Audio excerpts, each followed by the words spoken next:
Welcome to study channel. मेरा नाम है मोहम्मद कैसर। बात करेंगे दोस्तों बीएड छात्रों के संबंध में कुछ बहुत ही महत्वपूर्ण बिंदुओं की।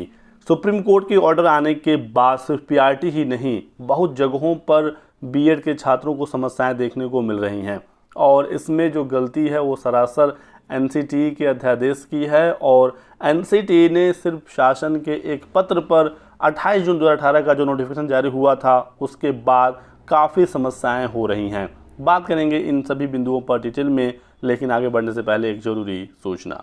बात करेंगे DSSB पीआरटी के इस बेस्ट बुक के बारे में जो चक्षु प्रकाशन की है। सहायक अध्यापक की भर्ती परीक्षा के लिए बुक काफ़ी हेल्प करेगा। 100% अकॉर्डिंग टू सिलेबस ये बुक है और इसमें आप GS, reasoning, maths, Hindi, English शिक्षण विधियाँ पढ़ सकते हैं। 4500 से ज़्यादा इसमें व्याख्यात्मक हल सहित प्रश्न हैं और सबसे इम्पोर्टेंट यहाँ पर 25 सॉल्व पेपर हैं व्याख्या सहित। तो यदि आप इस किताब को लेना चाहते हैं ऑनलाइन तो डिस्क्रिप्शन बॉक्स में लिंक दिया गया है, क्लिक करके परचेज कर लीजिए। यदि आपको ऑफलाइन लेना है ये बुक तो ये मार्केट में भी इजीली अवेलेबल हो जाता है।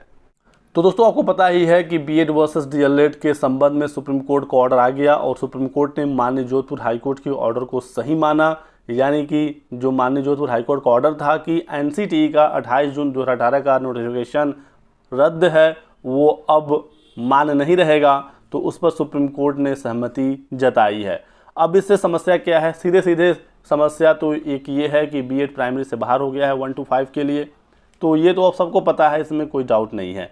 और इसी बीच एनसीटीई के अध्यक्ष साहब का भी बयान आ गया कि कोई भी छात्र 1 to 12 सभी लेवल के लिए टीचर नहीं बन सकता। जब एनसीटीई को ये चीज़ पहले से पता थी तो फिर उन्होंने 28 जून 2018 का गजट क्यों जारी किया जहां पर उन्होंने बीएड को 1 to 12 हर लेवल पर एलिजिबल कर दिया। तो छात्रों की तो इसमें कोई गलती नहीं है, सरासर यहां पर गलती हुई है एमएचआरडी मिनिस्ट्री से और एनसीटीई से जिन्होंने ये गजट जारी किया था। अब जब बीएड को आपने प्राइमरी में एलिजिबल कर दिया तो उन्होंने बीएड कर लिया और आज जब वो नौकरी कर रहे हैं तो अब उनके नौकरी पर खतरा है। जो लोग बीएड करके अब अपने एग्ज़ाम्स की तैयारी शुरू कर रहे थे अब उनके लिए समस्या है। बीएड वाले छात्र कंफ्यूज हो गए हैं कि वो बीपीएससी की पीआरटी का एग्ज़ाम दें या ना दें, क्योंकि अदर स्टेट वाले छात्रों ने यहाँ पर आवेदन किया है। एक तरफ खबरें आ रही हैं कि सीटेट पेपर 1 का मार्कशीट रद्द हो गया, सर्टिफिकेट रद्द हो गया, ऊपर से बीएड के संबंध में आपको पता ही है कि प्राइमरी से बाहर करने का ऑर्डर आ गया है, लेकिन बीपीएससी अभी तक बीएड को प्राइमरी से बाहर की नहीं। उनका ये तर्क है कि हम एनसीटीई को फॉलो करेंगे और एनसीटीई की तरफ से अभी कोई ऐसी नोटिस है नहीं। तो बीपीएससी की परीक्षा तय समय पर होने जा रही है। बीएड के छात्र ये मांग कर रहे हैं कि एग्जाम को अभी इसे पोस्टपोन किया जाए। 24 अगस्त से जो परीक्षा शुरू होने जा रही है इसको स्थगित किया जाए। जब स्थिति स्पष्ट हो जाए तब एग्जाम कराया जाए, नहीं तो 400-500 किलोमीटर दूर हम जाएं परीक्षा देने, एग्जाम देकर आएँ और अगले दिन आप कह दें कि बीएड वाले प्राइमरी में शिक्षक नहीं बन सकते। एक दिन बिहार में रुकना भी पड़ेगा। 24 और 25 2 दिनों में पेपर है। 24 अगस्त को हर हाल में रुकना होगा।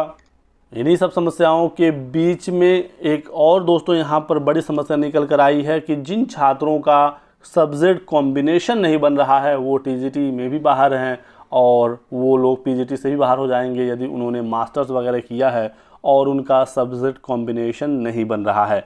स्पेशली बीटेक वाले छात्र जिन्होंने बीएड कर लिया इन पिछले 5 सालों में, अब तो वो कहीं के नहीं रहे, प्राइमरी से बाहर हो गए। टीजीटी पीजीटी में उनका सब्जेक्ट कॉम्बिनेशन बनता नहीं है। और बीटेक के अलावा भी कुछ ऐसे छात्र हैं जिन्होंने सब्जेक्ट कॉम्बिनेशन पर ध्यान नहीं दिया कि उनका इंटर में क्या था और ग्रेजुएशन में क्या था, उन्होंने सीधे सीधे बीएड कर लिया क्योंकि उनको ये लग रहा था कि हम प्राइमरी में तो टीचर बन ही सकती हैं, वहाँ पर तो हम अप्लाई कर ही सकते हैं। और यही एक मुख्य कारण है कि बहुत सारे छात्रों ने इस बात पर ध्यान नहीं दिया कि उनके ग्रेजुएशन और इंटर वाले जो सब्जेक्ट हैं वो किसी पोस्ट के लिए कॉम्बिनेशन बनाते हैं कि नहीं बनाते हैं, क्योंकि मेन फोकस हो गया था पीआरटी पर और इसी वजह से आंख बंद करके छात्रों ने बीएड कर लिया।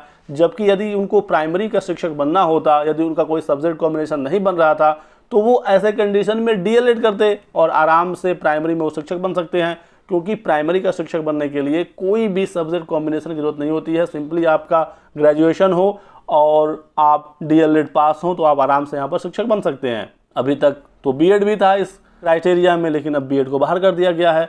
तो इन छात्रों ने अपने कॉम्बिनेशन पर ध्यान न देते हुए बीएड तो कर लिया, लेकिन आज वो समस्या में फंस गए क्योंकि अब वो प्राइमरी से बाहर हो चुके हैं।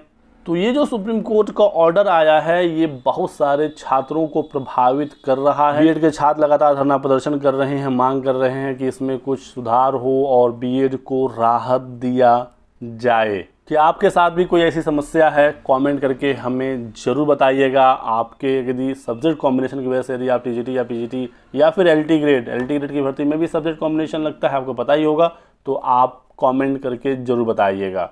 कुछ छात्र तो एक सब्जेक्ट से इंटर का पेपर देकर या ग्रेजुएशन के पेपर देकर अपने सब्जेक्ट कॉम्बिनेशन को बना सकते हैं, लेकिन कुछ ऐसी भी कंडीशन होती है बीटेक के साथ कि वो कुछ भी कर लें, उनका सब्जेक्ट कॉम्बिनेशन नहीं बनेगा। तो आपके साथ भी क्या कुछ ऐसी समस्या है, हमें ज़रूर बताएं कमेंट सेक्शन में। और कोई भी कोर्स करने से पहले एक बार विचार विमर्श करें, सजेशंस लें और ऐसे लोगों से सजेशन लें, सुझाव लें जो कि इस फील्ड में एक्सपर्ट हो।